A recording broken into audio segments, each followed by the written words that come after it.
We'll do a little test. Do you hear me okay? Like this, if I talk like this? I've got a real nice headset if you want.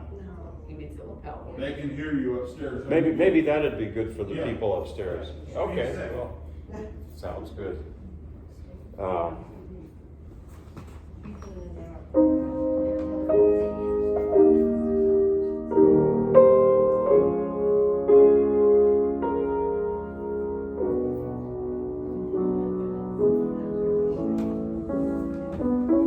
Okay, very nice. If they go like that, try whatever how you can get them on there. Oh yeah. Like that? Yep. Maybe, yeah, just do it like this. How's that? Oh. Okay, so I don't have to even talk very loudly. No, I'll turn it down just Okay. a tad. That's number 8, and that can go in the clock. Okay. Well, thank you very much. This is great.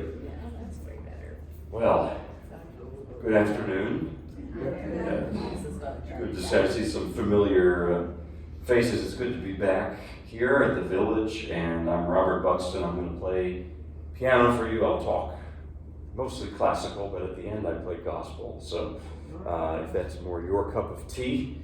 Now, what I'm going to start off with is an improvisation, but I need your help. So if you wouldn't mind giving me a few random notes. Anybody? A, very good. E flat. E flat. Ooh, that's an odd combination. Okay, good. I like it. Anybody else? D. D. 2 more. Who's older? How about H? Okay, B, which in German H is B. So okay, let's stick with that. Okay. Okay, what do I do with that? Let's see. What's you wanted in what sort of a style? What composer? Anybody?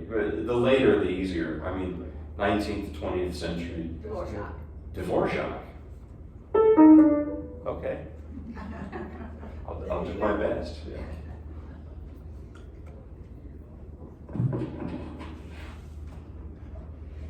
So once again, the notes are random notes in the style of Dvorak. What am I doing? I don't.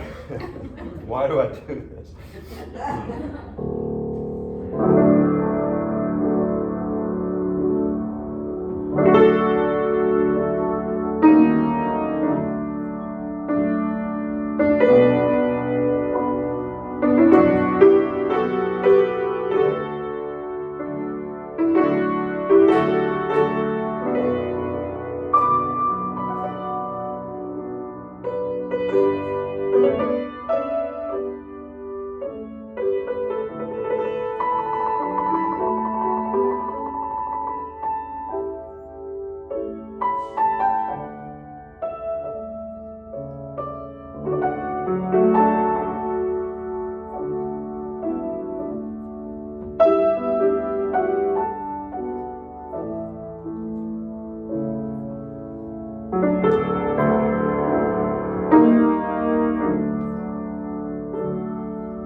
What I like about improvising is that that's what they did in the old days, classical players. It's only nowadays that we've sort of lost touch with that. We think of jazz as being exclusively improvisational, but not at all. In those days, Beethoven, Chopin, Mozart, they all improvised. So I have been doing this in concerts, not for very long, about a year, but I think it's a thing they used to do, and it's one of these things to bring back. Now, I'm going to play once again, like last time I was here, more arrangements of violin music. Why? It's because I'm completely crazy and obsessed with the violin. It's true. And I'll tell you the story again. I was convinced I had to learn the violin to switch instruments. This was several years ago during the pandemic. I watched the documentary, The Art of Violin. It's on YouTube, free, you can find it, it's great. Talking about Jascha Heifetz, Nathan Milstein, all these great players. That was dramatic in the mic. And I said, that's it, I'm going to switch instruments. So I told my wife, who's also a pianist, and actually the folks at Elon, UCC, they're going to get to know her. She's going to be their organist, pianist soon. I told her my plans. And she didn't say anything, but she gave me the look. And I said, well, what's on your mind? And she said, I don't think this is such a great idea for you to switch instruments right now. We had our first son, he was a few months old, the pandemic had just started.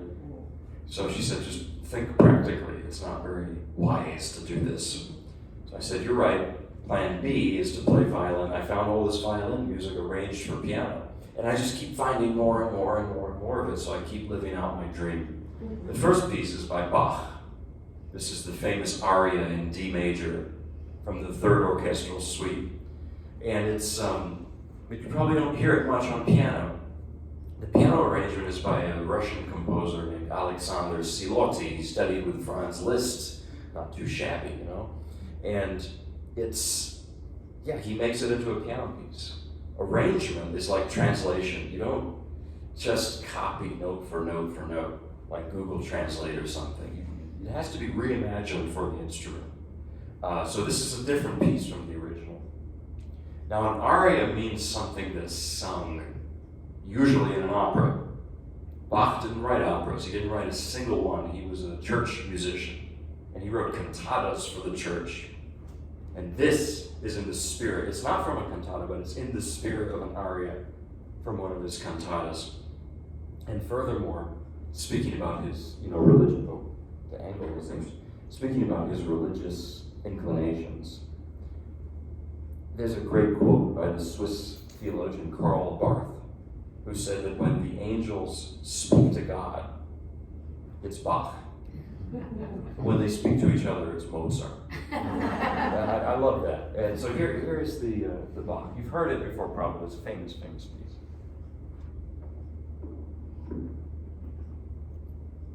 What I'll do is mute it. Yeah, there we go. That's convenient.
Okay, very good.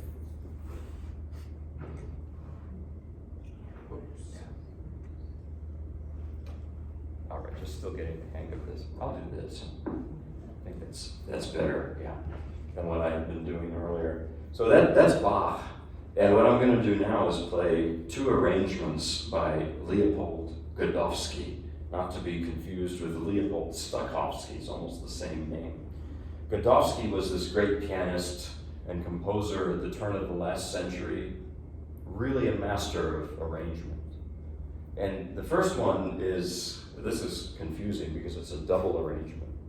This is Rondino on a theme by Beethoven by Kreisler. So what is that? This is a piece Beethoven wrote as a draft, as a fragment in 1793 when he was only 23 years old. He didn't finish it. And so Fritz Kreisler breathed new life into it, in this piece. And Kreisler liked to do things like this. In some cases, he'd even write a piece in the style of somebody, sort of like what I was trying to do with Dvorak, except he did it much better.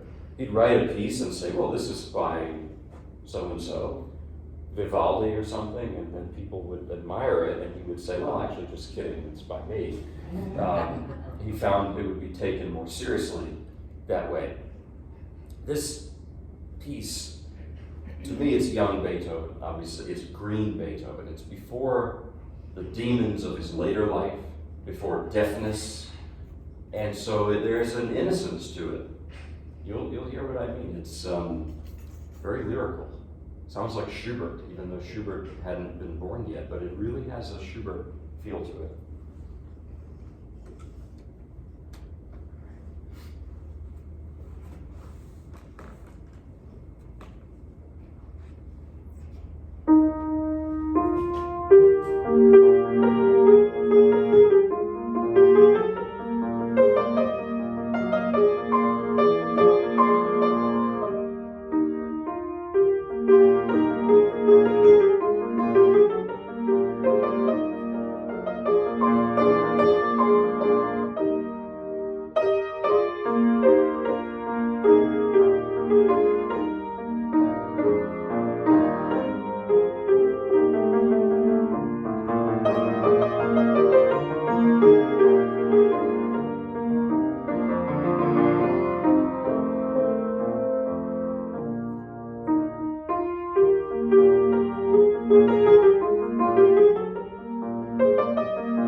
piece, another Godofsky arrangement. This is a piece by Georges Bizet, the Adagietto from L'Arlésienne Suite No. 1. And Bizet, we mostly remember him for Carmen, that great opera, but he wrote many other lovely pieces, including this.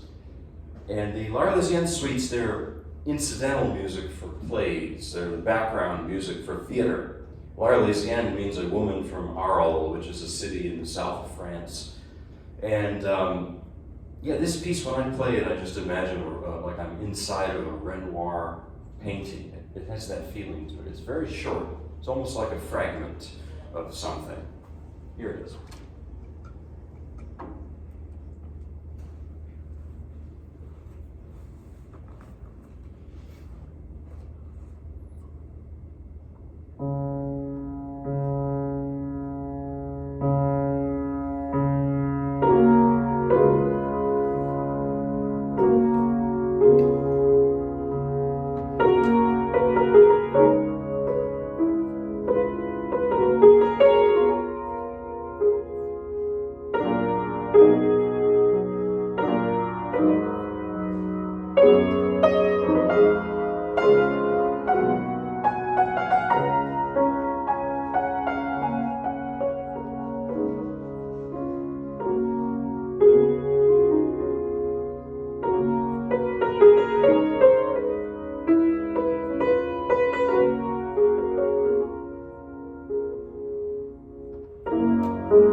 Here's a piece by a composer you don't hear every day. Raff, R-A-F-F. You ever heard that name? Joachim Raff. Well, neither had I. I hadn't heard of him until I learned this. He was a Swiss composer in the late 19th century and very much loved during his lifetime. People said, oh, he's as great as Beethoven, as great as Schubert. No doubt. And I don't doubt it because I heard some of his symphonies in the car the other day. And what a great composer, and it's just a pity we don't play his music so much now. There's a lot of this. There's a lot of composers, painters, writers that we overlook from the past, and from the present too. So here's the beautiful Cavatina by Raff. Cavatina means short song. So it's, I guess, meant to be sung. I wish I could sing, but I don't, so I can't. Here it is.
Now for some crazier music.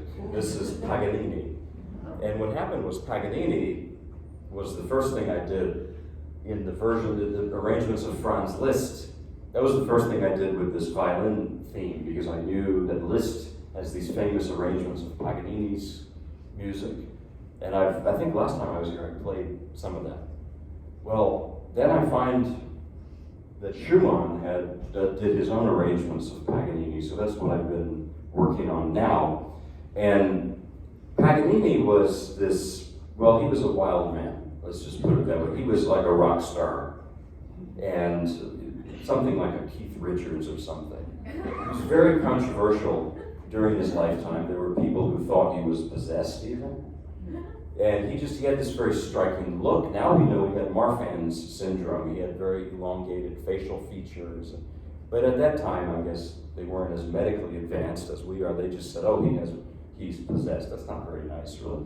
But he had this electric stage presence. And the music he wrote, I mean, if you're used to Mozart, and then you hear Paganini, it's really shocking. And the Romantics, who were sort of a generation later, a little bit later than him, they admired him so much because they saw the seeds of their style in him.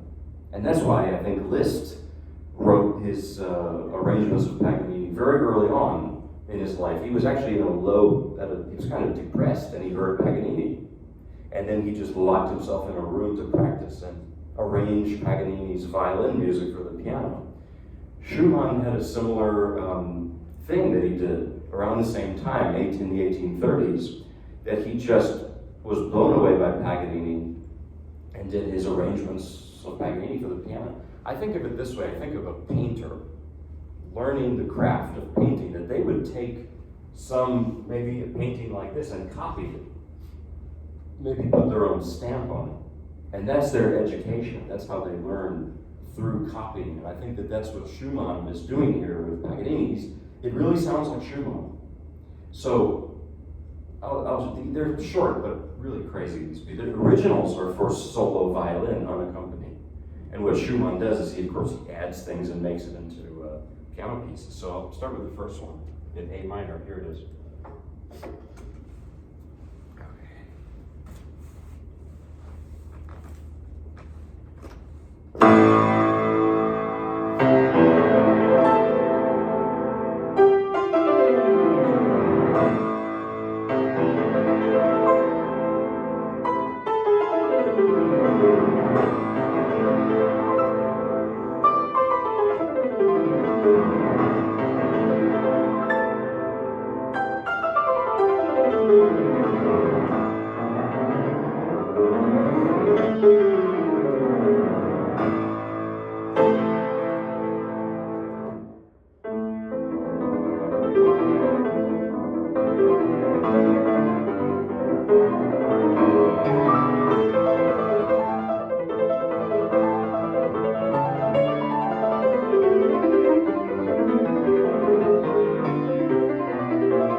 have some pieces that sound very difficult and they're not.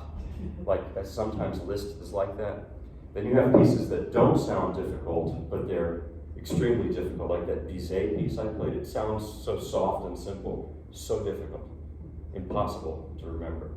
Then you have something like that that's the worst of both worlds. It sounds difficult and it is difficult.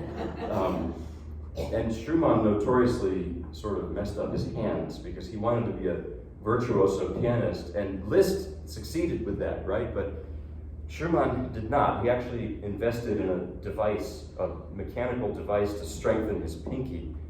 Because, hello, none of our pinkies are as strong as the rest of the fingers, and he damaged his hands in the process. Maybe he damaged his hands playing stuff like that too, so I don't know. The next piece is an arrangement of another caprice by Paganini called La Chasse, the hunt. And you know, in those days, they used French horns for hunting, not the Walmart bought duck whistles you can use today.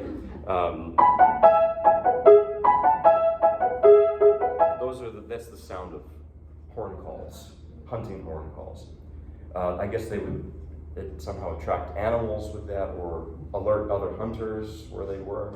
I'm not sure. So here's the, I'm not really much of a hunter, but this is Paganini's La Chasse, the Hunt, arranged by Schumann. I need a little water after that first one. So.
I'm going to play one that proves that he was not only a showman. This piece is introspective. It's like a hymn. Really, it sounds like a hymn. Some of his music he didn't intend to be played in public. Maybe this was one of them. So he was in some ways a private person. In other ways, he was the rock star I was talking about. So here's the next Paganini Caprice.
This piece, this caprice rather, it's the Italian word for it would be scherzando. Scherzando means joking, but it's not necessarily a laugh out loud, funny type of thing. You know, Chopin wrote scherzos. Here's the opening to one of them, and you tell me if it's very funny.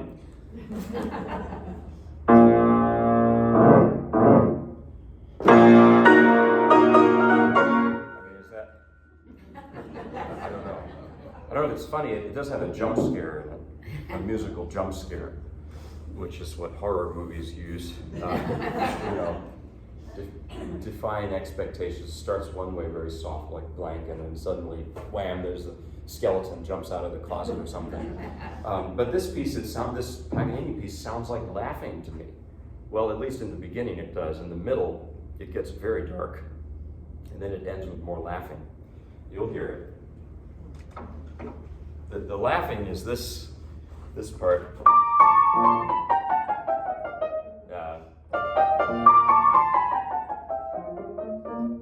There are those horn calls again, right?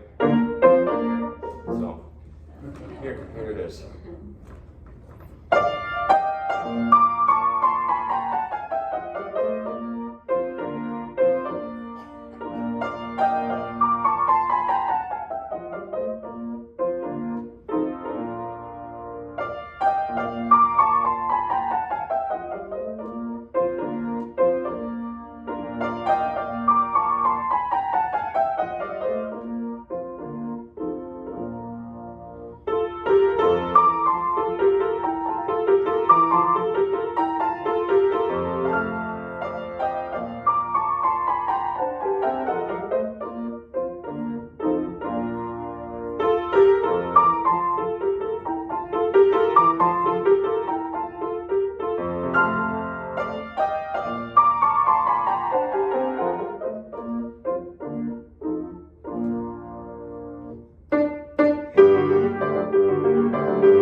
That's crazy music, I think.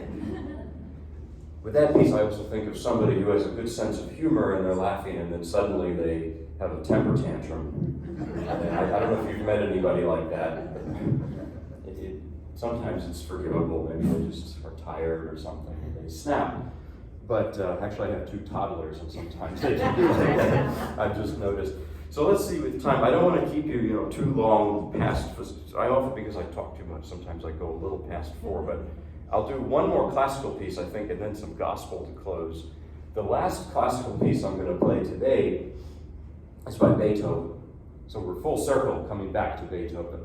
But this is the 3rd movement of his violin concerto, arranged for piano by Beethoven. So he wrote this piece in 1806 when he was 36 years old, so a few years after the piece I played earlier today. And what happened was this violin concerto is very, very long. I'm just playing you one part of it, so don't worry. The premiere was a disaster. Beethoven wrote the last few pages the morning of the performance, so if you feel bad about procrastination ever, just think of Beethoven. But the violinist, Franz Clement, was pretty upset because Beethoven just handed him the music right a minute before the concert.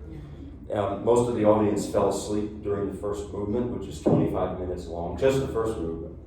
That's the length of an entire Haydn concerto or symphony, but for Beethoven, that was just one movement. And what the violinist did was, after the first movement, before the second movement, he took his violin, he turned it upside down, and improvised a wild country fiddle tune to wake everybody up. And I think also to show his displeasure at Beethoven. So you can imagine Beethoven was really upset about the whole thing. So he rewrote it as a piano concerto. And both versions were forgotten until after he died. Mendelssohn resurrected the piece as the violin concerto. So nowadays you hear it on the violin. It's the most loved violin concerto, perhaps. But there's this piano version, and the piano version, fits in perfectly with my crazy plans to pretend to be a violinist. The first two movements, the conductor, Sir Adrian Bolt, said that it's music of philosophical acceptance, because Beethoven was going deaf at this time. And he is, I think, coming to terms with it in this music. He's accepting it. He wrote a letter to one of his brothers called the Heilige Stadt Testimony. It's a famous document describing how he was losing his hearing and how he even wanted to take his own life at this time. But he found, and he describes this in the letter too, he found the resolve to keep going no matter what, to keep composing, and he developed this incredible ability to just hear the music in his head completely, which is mind-boggling, I think. So that's the road he was on when he wrote this. However, the third movement, which I'm going to play for you today, is purely joyful. It's a rustic dance called a Ländler, which is in 3. It's sort of like a cousin of the waltz, or even an ancestor of the waltz, but it's a little more hearty than a waltz. It's 1, 2, 3, 1, 2, 3. Probably you have to have a few barrels of good German beer, and it's good Oktoberfest music, And so this is that, and I wonder what's with the joyfulness when everything around him was really collapsing. I think that's why Beethoven speaks to us, because Beethoven is an eternal optimist. The Ode to Joy is at the end of the Ninth Symphony. Most of it is this dark, dark piece. His life was so difficult. He isolated himself with his deafness. He was lonely and struggled with money. I mean, he had a difficult existence, but he had this volcanic joy to him. And I think in that sense, he's a child of the Enlightenment. Voltaire and Rousseau and Locke, that there's ultimately hope no matter what. There's a good joke I'll tell you that tells the difference between Austrian or Viennese music and German music. Beethoven lived in Vienna, but he was from Bonn. He was German. And they say that in Germany, there was no Germany back then, but in a place like Bonn or Berlin, things are very, very, very serious, but there's hope. That's Beethoven. In Vienna, like Schubert or Johann Strauss, things are not so serious, but there's no hope. So this is the former, not the latter. Here is Beethoven, third movement of the violin concerto, but in the piano version that he did himself. So, got to be precise about these things, but I know it's confusing.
If it's okay, I know it's 4:01. Could I do maybe one gospel? Okay. Okay, well, if you want to hear 2 or 3, I'll start with a softer one to get my bearings after that. This is a relatively recent gospel song. It's not from like the 1830s, which is what most of. This is Squire Carson's Beulah Land, Sweet Beulah Land, which is a beautiful song. I wish I could sing it, but again, you work with what you can do. So here's a solo piano version of that. And Beulah, it's a Hebrew word. It means heaven. It means afterlife. So.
Old Rugged Cross to close.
All right, thanks for having me. Thanks for And, coming.